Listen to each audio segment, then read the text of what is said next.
जो जेवर पहनकर स्त्री चलती है, छम छम छम पायल बजती है, घुंघरू बजते हैं, ये छम छम पायल भी निकाल ली जाएगी। केवल तुम्हारी लाश, तुम्हारा जनाजा, तुम्हारी अर्थी उठेगी।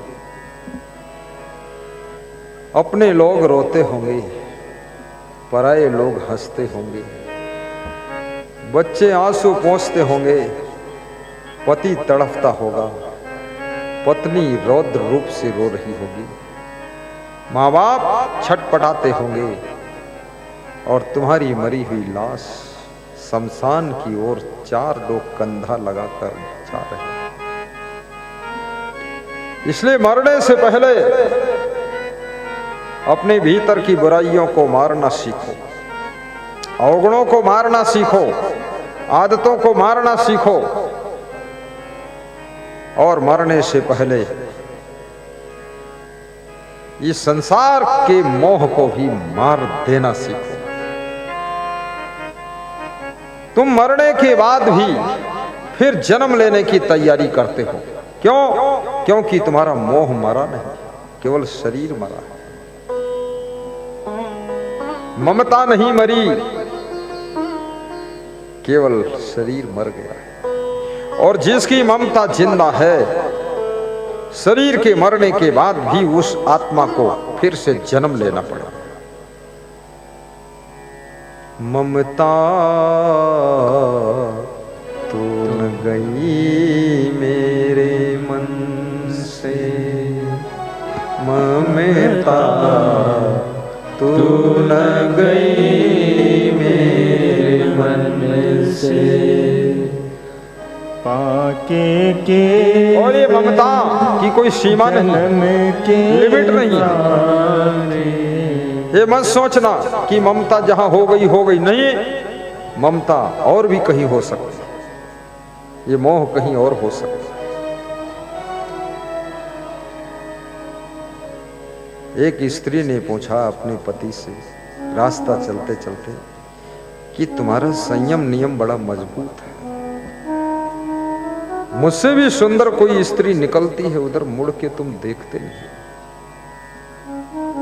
तुम्हारे मन में क्या मैं ही बसी हुई हूं? तो उस पुरुष ने जो उत्तर दिया वो सुनने जैसा उत्तर है, हंसने जैसा उत्तर है। उसने कहा संयम नियम है कि नहीं ये नहीं पता है, लेकिन उधर मुड़ के इसलिए नहीं देखता हूं कि तुम्हारे डर से नहीं मुड़ के देखता। तुम ना होती तो मुड़ के देख लेता।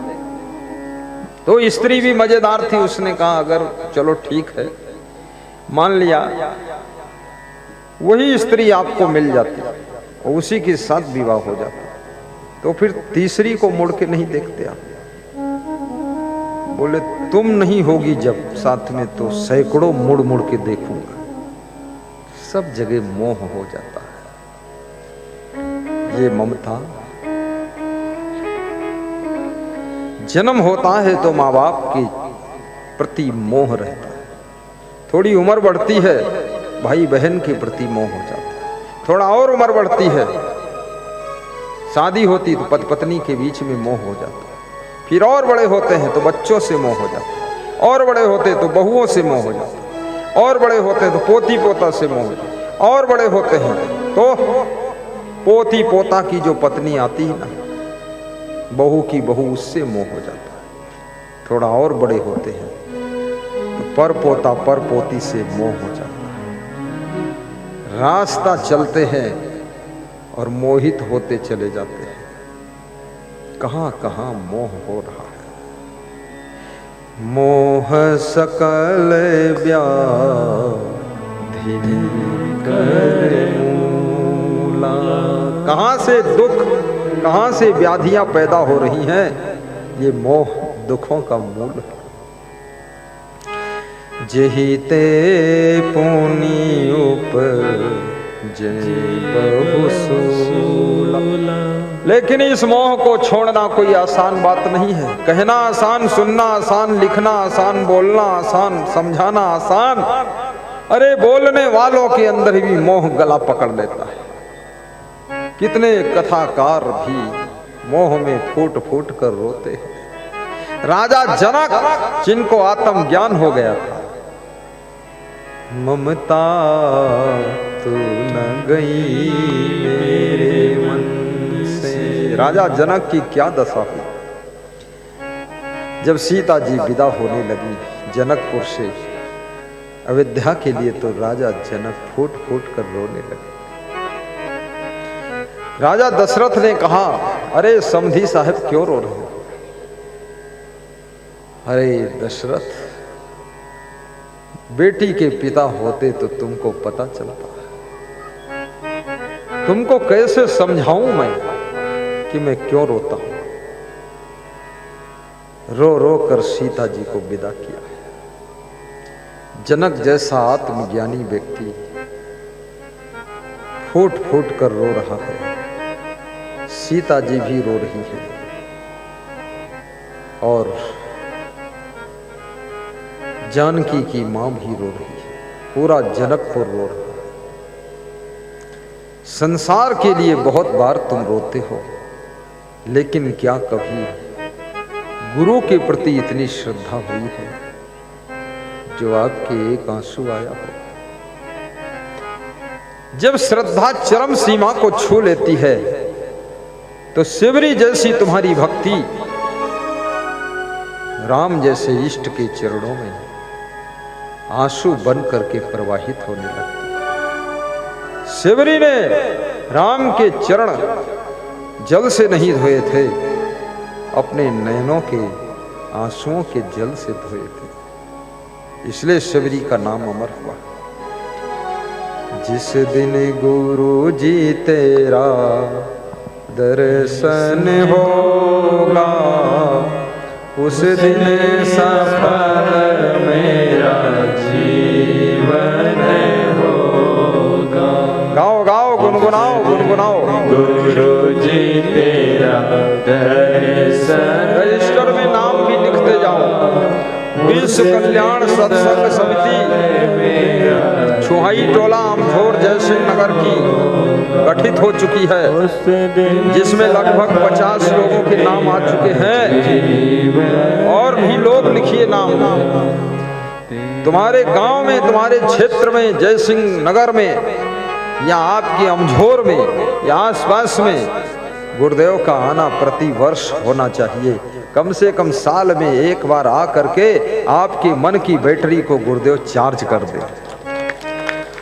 जोर से ताली बजाओ ढिल्लर आदमी।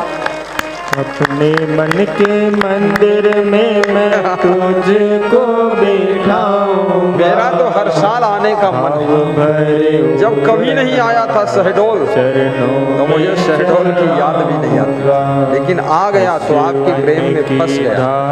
तो इच्छा है हर साल आऊं। इसमें कितने लोग ऐसे बैठे हैं जिनकी भावना है कि गुरुजी हर साल आए तो बहुत अच्छा है। हाथ ऊपर उठाइए और ताली बजाइए। जिस दिन गुरु जी तेरा दर्शन होगा, उस दिन सफल मेरा जीवन होगा। तेरा मेरा रिश्ता गुरु जी बहुत है पुराना।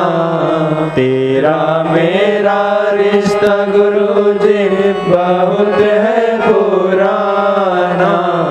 मुझको गुरुवर मेरे कभी ना भुलाना।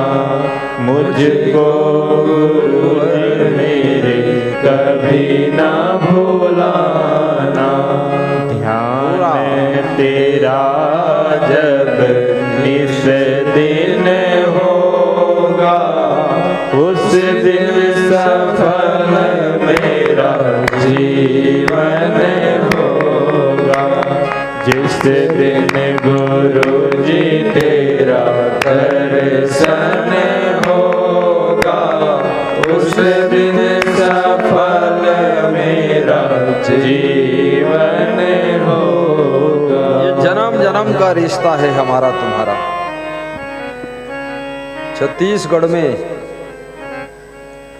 किसी गांव में मैं गया था, तो वहाँ महिलाएं आरती कर रही थी, तो उनको आरती खुद याद थी, तो गा रही थी भजन कि जन्म जन्म का दास हूँ गुरुदेव तुम्हारा, और अगर न मिलते इस जीवन में तो लेते जन्म दोबारा।